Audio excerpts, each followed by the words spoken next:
Chapter 10. M.R. Marvel's Visit to Iping. After the first gusty panic had spent itself, Iping became argumentative.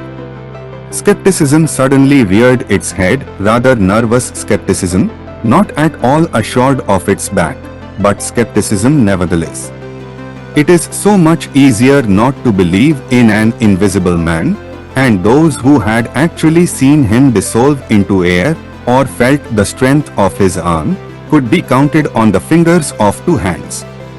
And of these witnesses Mr. Vajers was presently missing, having retired impregnably behind the bolts and bars of his own house, and Jaffers was lying stunned in the parlour of the Coach and Horses. Great and strange ideas transcending experience often have less effect upon men and women than smaller, more tangible considerations. Iping was gay with bunting, and everybody was in gala dress. Whit Monday had been looked forward to for a month or more. By the afternoon, even those who believed in the unseen were beginning to resume their little amusements in a tentative fashion, on the supposition that he had quite gone away, and with the skeptics he was already a jest.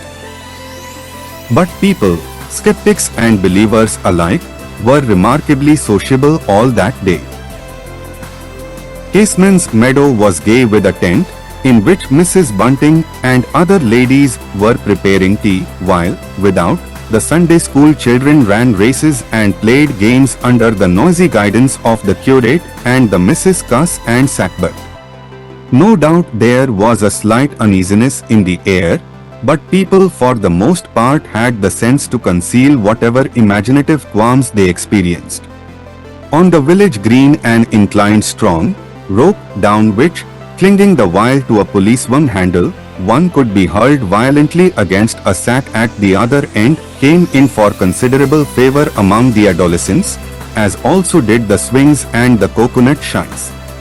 There was also promenading, and the steam organ attached to a small roundabout filled the air with a pungent flavour of oil and with equally pungent music. Members of the club, who had attended church in the morning, were splendid in badges of pink and green, and some of the gare-minded had also adorned their bowler hats with brilliant-coloured favours of ribbon. Old Fletcher, whose conceptions of holiday-making were severe, was visible through the jasmine about his window or through the open door, whichever way you chose to look, poised delicately on a plank supported on two chairs, and whitewashing the ceiling of his front room.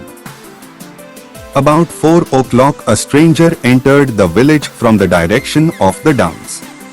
He was a short, stout person in an extraordinarily shabby top hat, and he appeared to be very much out of breath. His cheeks were alternately limp and tightly puffed.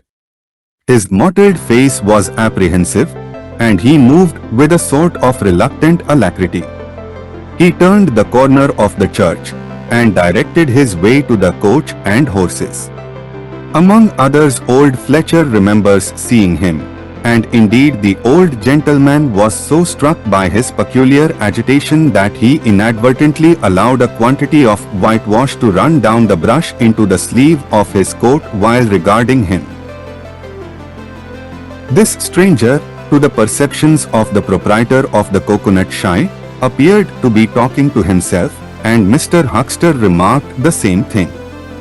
He stopped at the foot of the Coach and Horses steps, and, according to Mr. Huxter, appeared to undergo a severe internal struggle before he could induce himself to enter the house.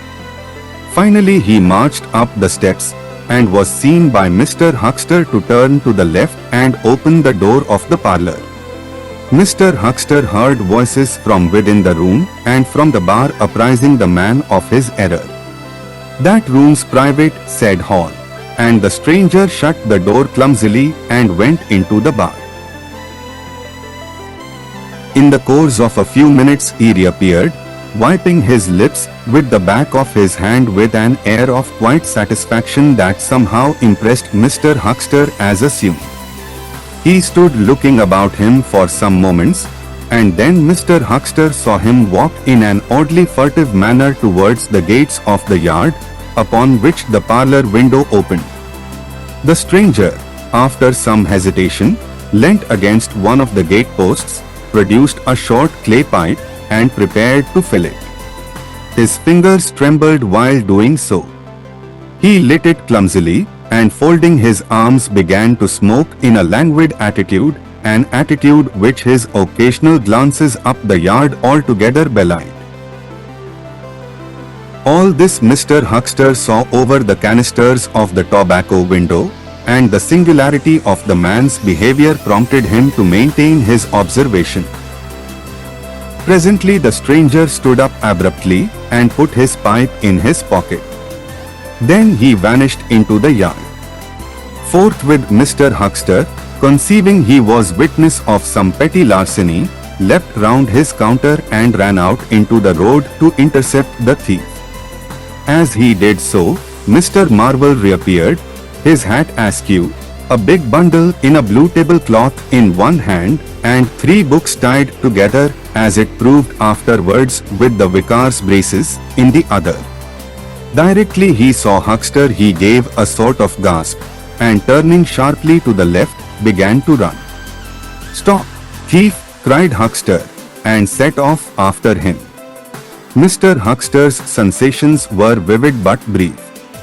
He saw the man just before him and spurting briskly for the church corner and the hill road. He saw the village flags and festivities beyond, and a face or so turned towards him. He bawled, "Stop!" again. He had hardly gone 10 strides before his shin was caught in some mysterious fashion, and he was no longer running, but flying with inconceivable rapidity through the air. He saw the ground suddenly close to his face. The world seemed to splash into a million whirling specks of light, and subsequent proceedings interested him no more.